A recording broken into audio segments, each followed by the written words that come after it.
Clarence was only 18, rich, spoiled, and full of ambition.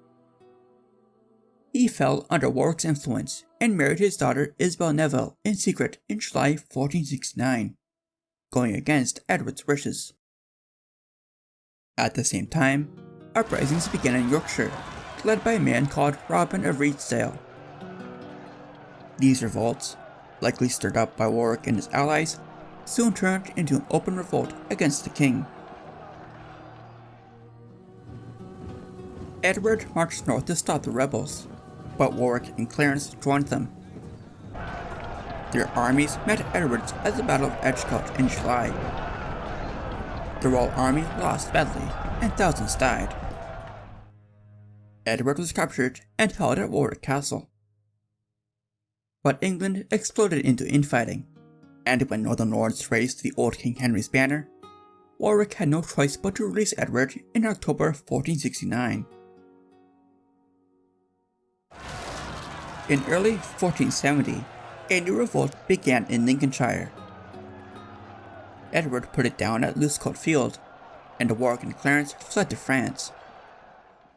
There, Warwick made peace with his old enemy, Margaret. Her son, Prince Edward, was agreed to marry Warwick's daughter, Anne Neville, and together they would restore Henry to the throne. They invaded England in September 1470, landing in Devon. Edward escaped to Flanders, while Henry briefly returned to the throne. The weak old king inspired little confidence, and as a result, in spring 1471, Edward came back to England and captured Henry.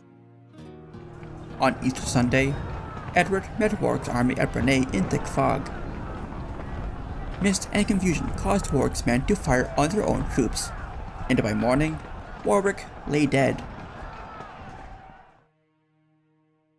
Soon after, Margaret landed in the south with her son and allies. Edward marched to meet him at Tewkesbury, near the Welsh border.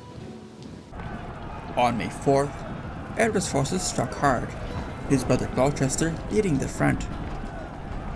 The Duke of Somerset's charge failed, and Edward's hidden troops attacked from the flank. The Lancastrians broke and fled, and Prince Edward was killed trying to escape. Henry later died imprisoned on May 21st.